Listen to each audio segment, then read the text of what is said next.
Supporters des Lions Indomptables, le Cameroun a perdu, éliminé de la CAN en quart de finale face au Maroc 2-0 et on en parle tout de suite. Let's go! Ah les gars, qu'est-ce que j'ai ici là? J'ai quelque chose ici là. Alors je veux que tout le monde dans les commentaires, même les Marocains, les gars, tout d'abord, bravo au Maroc. 2-0, net et sans bavure. Un but dans chaque mi-temps, que demande le peuple. Allez-y les gars, commentez, likez, abonnez-vous. On va un peu parler de ce match à chaud. J'aimerais vraiment que vous me disiez ce que vous pensez dans le commentaire. Si vous êtes d'accord avec moi, bien sûr, dans le calme et dans le respect, bien sûr. Parce que je suis très mitigé dans ce match-là. Je suis frustré, je suis déçu, en colère. Donc je vais vous dire honnêtement, ce que j'ai vu, ce que je ressens. Je vais essayer de voir le match une deuxième fois pour voir si c'est peut-être les émotions qui parlent, si c'est peut-être mon exigence.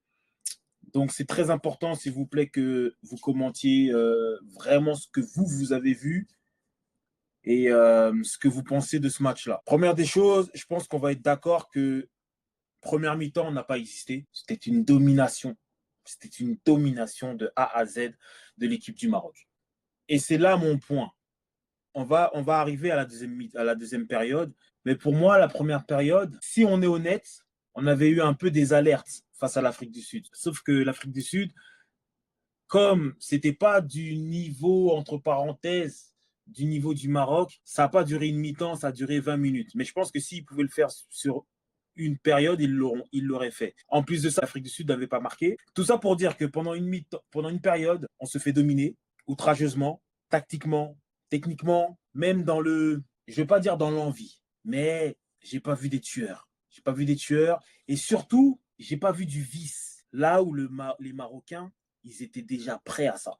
Ils étaient déjà prêts à ça. Tu vois que sur les contacts, ils sont méchants. Quand ils se prennent un coup, ils exagèrent. Ils restent longtemps pour justement la VAR. Tu as les joueurs qui vont directement voir les arbitres. Ils sont venus jouer un quart de finale.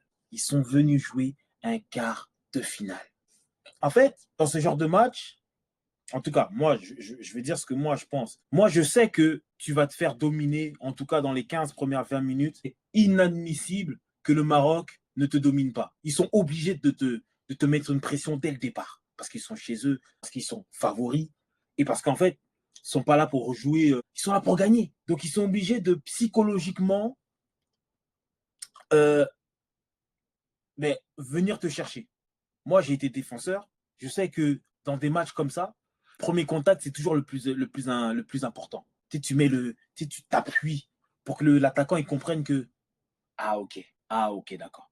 Et c'est là où je suis un peu mitigé parce que eux, ils ont eu ça, le Cameroun moins, mais quand on a tenté de le faire, eh ben, on se faisait peut-être sanctionner beaucoup plus que les Marocains. Beaucoup plus. J'ai vu des contacts avec Kofan, j'ai vu même des épaules contre épaules sifflées contre les Camerounais. J'ai vu des jaunes donnés peut-être un peu trop vite. Donc c'est sûr que quand tu es jeune ou quand tu n'es pas un joueur peut-être que ça va t'atteindre plus rapidement. Et ça va aussi influencer le reste de ton match. Ça va influencer le reste de ton match. Donc, première mi-temps, on se prend ce but. Nous, Tolo, frérot, nous, c'est là où tu vois que psychologiquement, les gars n'étaient pas là. Un air un peu, on va dire, sortant. Pourquoi tu restes collé à ton joueur? Pourquoi tu restes collé à ton joueur? Soit tu restes sur le poteau, en tout cas proche un des deux poteaux, si jamais ton gardien est trop court et tu mets la tête, soit tu sors pour mettre à hors-jeu le joueur, parce que Brahim Diaz, il ne servait à rien. Il t'a aucune raison d'être là. Aucune raison. Sauf que ça, c'est des détails. Et pour moi, c'est facile de dire ça parce que j'ai le ralenti. Mais c'est ça qui fait la différence entre un bon joueur et un joueur de top, top, top, top level. Parce que ça, en fait, tu dois le voir à l'instant T. Hop, ça sort, hop, petit pas, il est hors jeu. Quoi qu'il arrive, si jamais il y a une déviation, lui, il est inactif. Il sert à rien. Sauf que, en fait, t'es pas concentré. Tu te laisses aller. Tu suis le ballon. T'es pas conscient de ton espace. T'es pas conscient que, oh, oh, oh, oh, J'ai rien à faire là. Là, elle est hors de portée pour le joueur que je marque. Je fais un pas, juste un pas, je le mets hors jeu. Moi c'est facile parce que j'ai le ralenti. Donc, je peux refaire le film. Mais pourquoi les joueurs sont des joueurs professionnels? C'est parce qu'ils sont capables de les voir à l'instant T. Mais bref, on va pas jeter la pierre sur nous. Tolo, c'est pas ce que je voulais faire. Donc, on fait cette première mi-temps. Et là, deuxième mi-temps, on revient avec des meilleures intentions. Je suis tout à fait d'accord avec ça. Mais est-ce que c'était assez? J'aimerais vraiment que tout le monde me demande, est-ce que vraiment ce qu'on a montré en seconde mi-temps, c'était assez? Alors, encore une fois, peut-être aussi on est conditionné par cette première mi-temps, parce que en première période, pour moi, il y a clairement des erreurs d'arbitrage et peut-être que ça te conditionne pour la seconde période. Je suis d'accord avec ça. Le penalty sur Bemo, ça se siffle, ça peut se siffler. Est-ce que ça se siffle à 100%? Je ne sais pas. La question que j'ai envie de vous poser, si la même action est côté marocain, moi j'ai l'impression qu'il la siffle. La faute sur Eta Young se prend un coup de coude.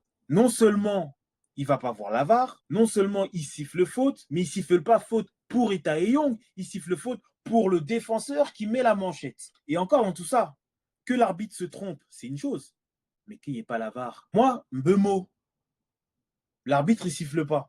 Parce qu'il n'a pas vu ou parce que ça va vite, parce qu'il n'est pas dans un bon angle. J'ai pas de problème avec ça. Le problème, c'est la VAR. On n'appelle pas la VAR.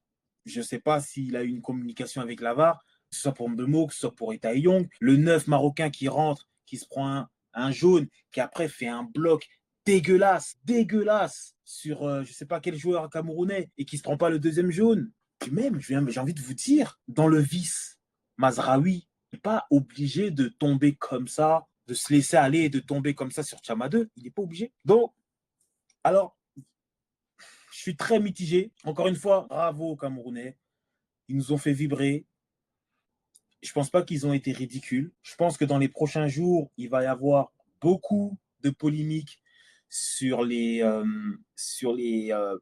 ne vais pas dire les erreurs, mais en tout cas les décisions arbitrales. Parce que même si pour moi, son du match, on n'a pas été au niveau, foot, ça reste que parfois tu peux te faire. Moi, je suis un ancien. Je me souviens de la finale en 80, c'est ça, en tout cas la finale Bayern Munich, Manchester United en Ligue des Champions. Manchester United se fait dominer tout le match. Il y a 1-0, tout le match, ils se font dominer. Pourtant, dernière minute, 2 buts. On a aux arrêts de jeu, 2 buts. Manchester United gagne la Ligue des Champions.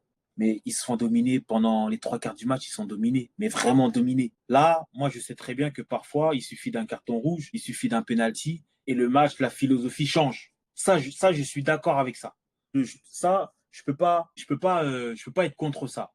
Et peut-être qu'on avait besoin de ça aussi. Bon, je vais le regarder une deuxième fois, ce match, peut-être à froid, mais encore une fois, dans les commentaires, allez-y. Dites-moi, vous, ce que vous en pensez, ce que vous avez vu, des choses que j'ai pas dit dans le petit débrief. Encore une fois, bravo au Maroc. Moi, je trouve qu'ils sont venus ils ont bien étudié, que ce soit Baleba, ils venaient en prise à deux à Baleba. Est-ce que nos joueurs étaient au niveau? Est-ce que Baleba était au niveau? Est-ce que Bemo était au niveau? Coup tiré sur Tchemalone, mais pour moi, le meilleur défenseur aujourd'hui, c'est Tchemalone.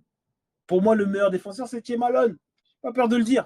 Kofan était inexistant. Alors oui, il n'a pas été nourri, mais sur le peu de ballons qu'il avait, soit on sifflait faute contre lui, ou soit il n'arrivait pas en tout cas, à négocier les ballons. Je sais pas. Je sais pas. La blessure de Chama 2 nous fait mal. C'est pour ça que je vous dis, je suis content parce qu'on a fait une belle compétition, mais c'est frustrant parce qu'il y a quelques points d'interrogation sur tout ce que je viens d'énumérer. Et j'ai pas beaucoup envie de parler de l'arbitrage parce que pour moi, l'ensemble du match, c'était pas assez. En tout cas, on est ensemble. C'est le dé de la tanière 237. Let's go.